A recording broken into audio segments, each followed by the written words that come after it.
Muy buenas de nuevo, opositores, bienvenidos a Opositates. Vamos con la última parte, el último bloque correspondiente al acto administrativo. En este caso vamos a hablar de la nulidad y anulabilidad, que están recogidas en los artículos 47 a 52 de la Ley 39/2015. Advertir que la nulidad y la anulabilidad son realmente dos de las instituciones más relevantes del derecho administrativo, tanto por su importancia como por su aplicabilidad.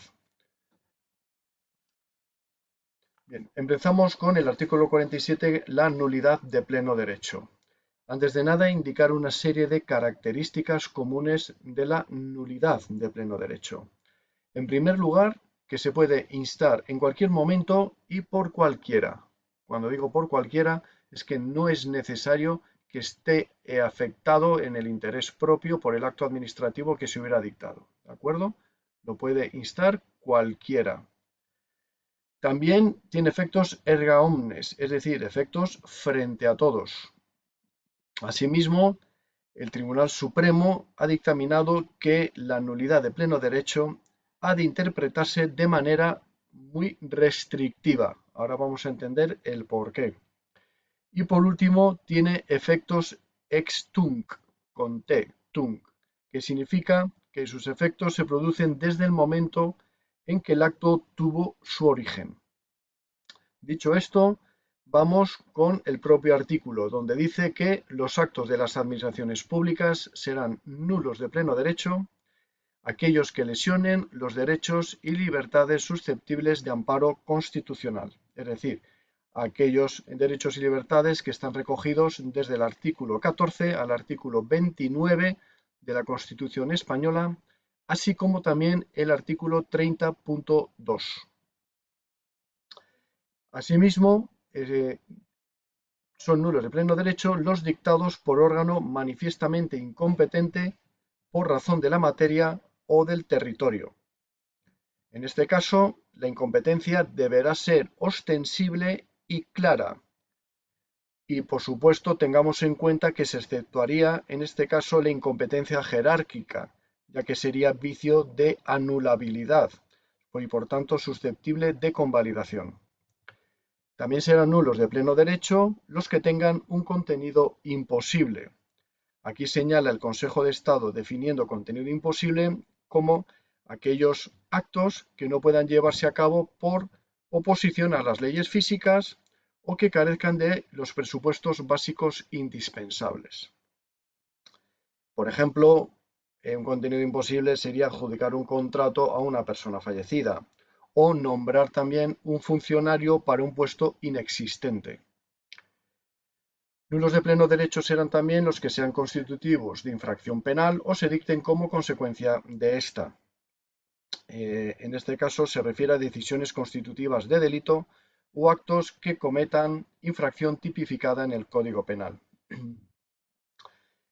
Y por último, los dictados prescindiendo total y absolutamente del procedimiento legalmente establecido o de las normas que contienen las reglas esenciales para la formación de la voluntad de los órganos colegiados.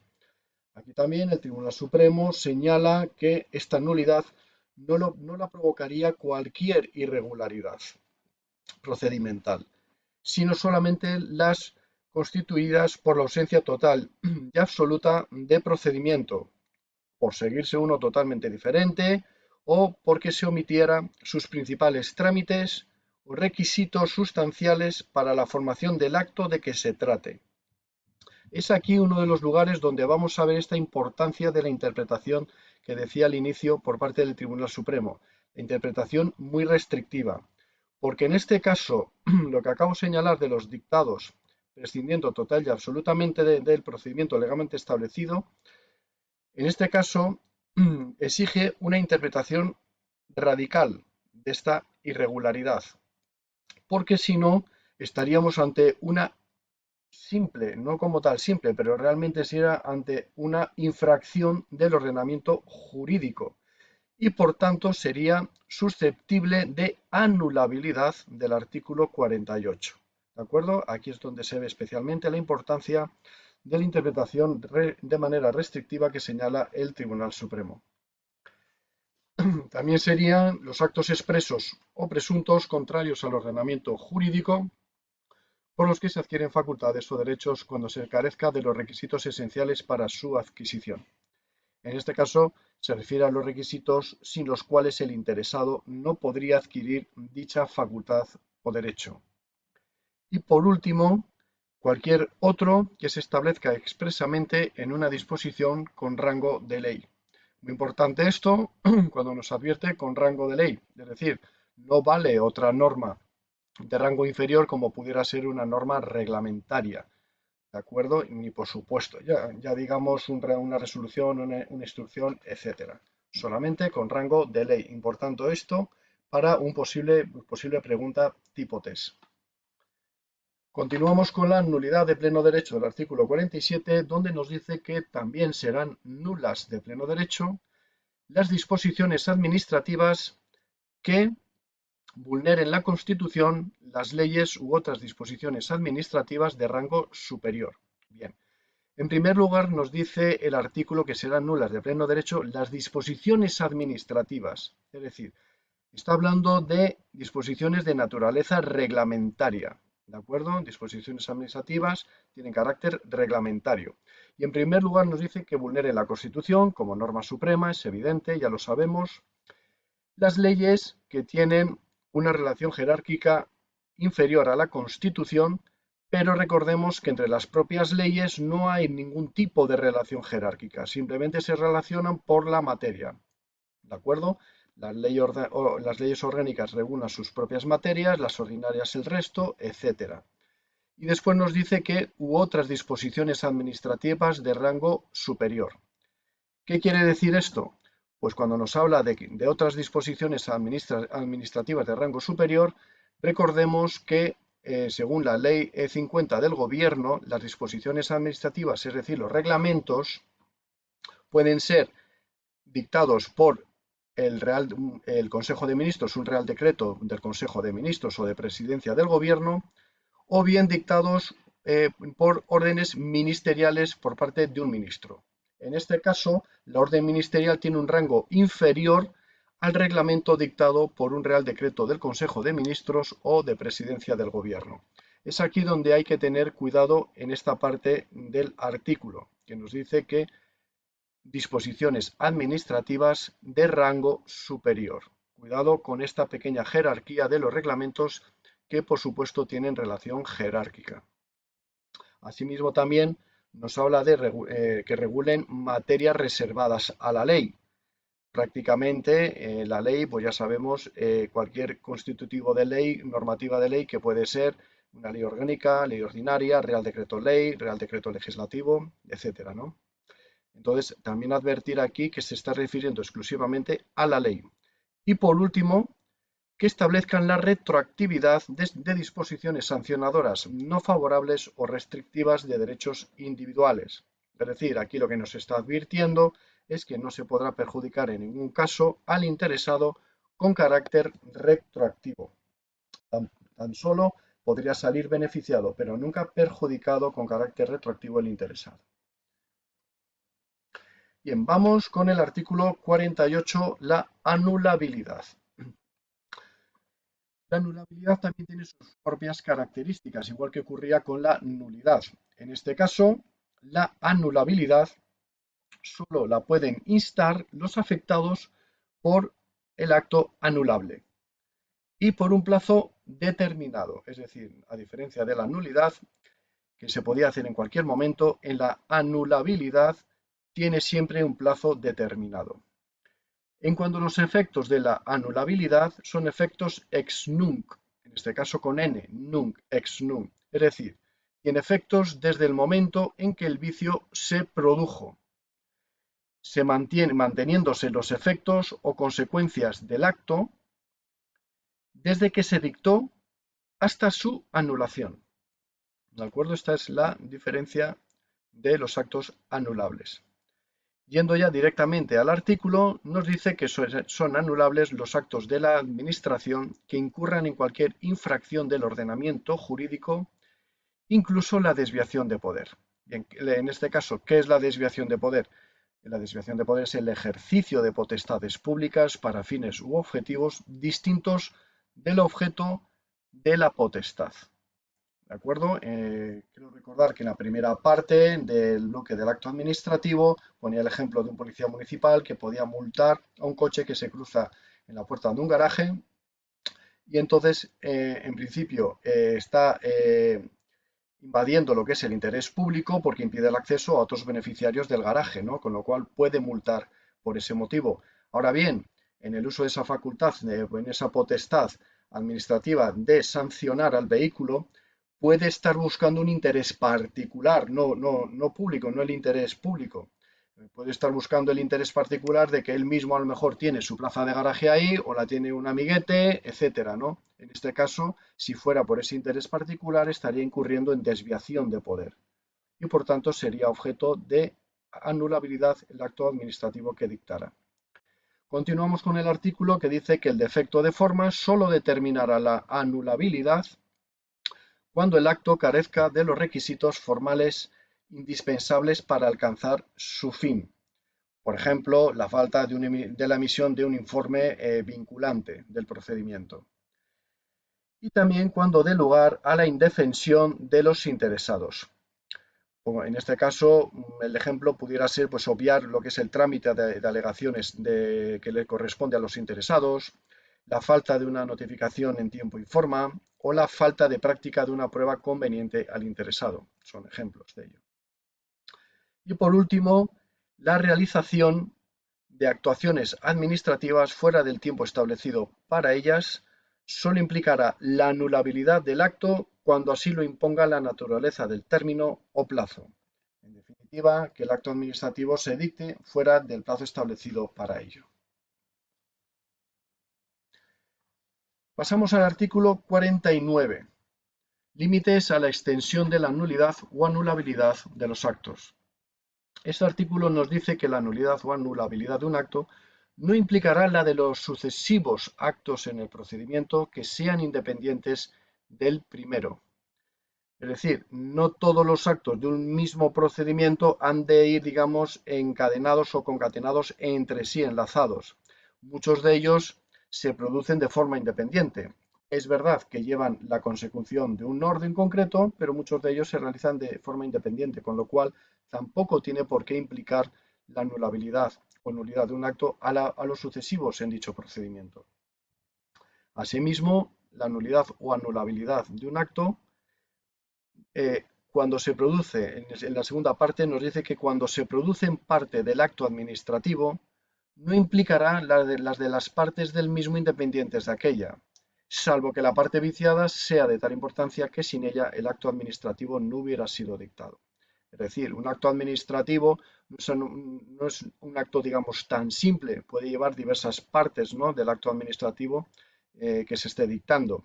En este caso, si es una parte relevante o sustancial del propio acto que se está dictando, pues lógicamente el vicio afectará a todo el acto, porque ya queda perjudicado todo el acto en sí, es bastante evidente. Por su parte, el artículo 50, correspondiente a la conversión de actos viciados, nos dice que los actos nulos o anulables, que sin embargo contengan los elementos constitutivos de otro distinto, producirán los efectos de este. Hay que advertir que la conversión es eficaz desde la fecha del acto constitutivo de su objeto. Y lo que nos viene a decir el artículo es que supone, lo que se está buscando es aprovechar los elementos que, no siendo suficientes para conseguir la validez de un acto, bastan para obtener otro acto distinto.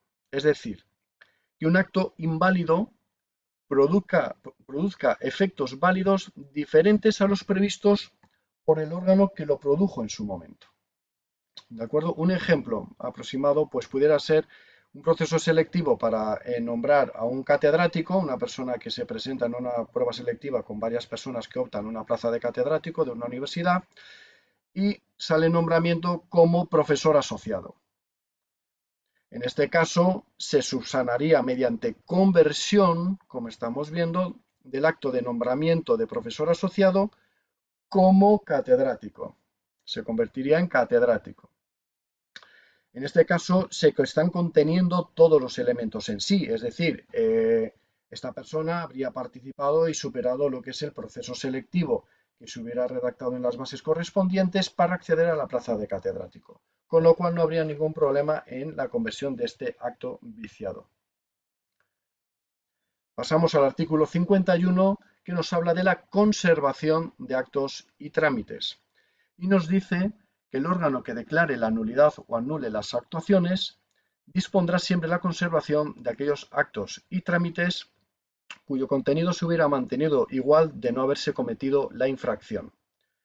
En este caso, supone preservar y dar validez a los actos cuyo contenido hubiera sido el mismo de no haberse cometido la infracción. En este caso, volviendo al ejemplo anterior del catedrático, en caso de vicio afecto a los méritos de uno de los aspirantes a la plaza de la cátedra, se mantendrá el nombramiento del resto de aspirantes a dicha plaza de catedrático, cuyos requisitos y valoraciones se mantengan iguales, es decir, como si no se hubiese cometido la infracción. ¿De acuerdo? Más o menos que se puede entender con este ejemplo. Y por último, el artículo 52 correspondiente a la convalidación, también frecuente este acto, donde nos dice que la Administración podrá convalidar los actos anulables subsanando los vicios de que adolezcan. Advertir aquí, muy importante, de cara a el tipo test. La convalidación solo se aplica a los actos anulables, nunca a los actos nulos. ¿De acuerdo? Esta es una posible pregunta de test. Solamente se aplica la convalidación a los actos anulables. Continuamos con el artículo que nos dice que el acto de convalidación producirá efectos desde su fecha, salvo lo dispuesto en el artículo 39.3 para la retroactividad de los actos administrativos. Este artículo lo que nos viene a referir es que produzca efectos favorables al interesado al ser una sustitución de un acto anulado. En todo caso, claro, deberá señalarse la fecha desde la cual tiene efectos. Importante, bueno, referirse al artículo 39.3 porque estos efectos favorables al interesado también siempre que no perjudique a terceros, etc. Y en la parte final del artículo nos advierte que si el vicio consistiera en incompetencia no determinante de nulidad, la convalidación podrá realizarse por el órgano competente cuando sea superior jerárquico del que dictó el acto viciado. ¿De acuerdo? Superior jerárquico. Cuidado en este caso cuando existe una previa delegación de competencias, porque si hay una delegación de competencias no habría incompetencia para dictar dicho acto, ¿de acuerdo? Porque esa delegación de competencias justamente lo que está haciendo es habilitar a ese órgano inferior para dictar el correspondiente acto. Y por último, la falta de alguna autorización, que podrá ser convalidado el acto mediante el otorgamiento de la misma por el órgano competente. No tiene mucha explicación, lógicamente. Si no es órgano competente, pues tendrá que dictarlo para la autorización, lo tendrá que dictar el órgano competente. Un ejemplo genérico de convalidación, que es prácticamente también un clásico, pues pudiéramos pensar que os va a pasar a vosotros por seguir estos vídeos de Oposita Test, cuando os nombren funcionarios de carrera, que sabéis que el nombramiento de funcionarios de carrera lo tiene que hacer el secretario de Estado de Administración Pública o Administraciones Públicas. Bueno, pues imaginad que el nombramiento de funcionarios como funcionarios de carrera, con toda la ilusión de ver vuestro nombre, resulta que se hace por el director general de Función Pública. Bueno, pues no os preocupéis, no os asustéis, que tan solo habría que convalidar el acto, ¿de acuerdo? Se tendría que dictar. En este caso se subsanaría a través de la convalidación por parte del secretario de Estado, que es el órgano competente para el nombramiento como funcionarios de carrera. Y por mi parte, nada más. Acabamos el bloque del acto administrativo e invitaros a repasar, a estudiar y encantado de veros algún día como funcionarios de carrera. Un placer.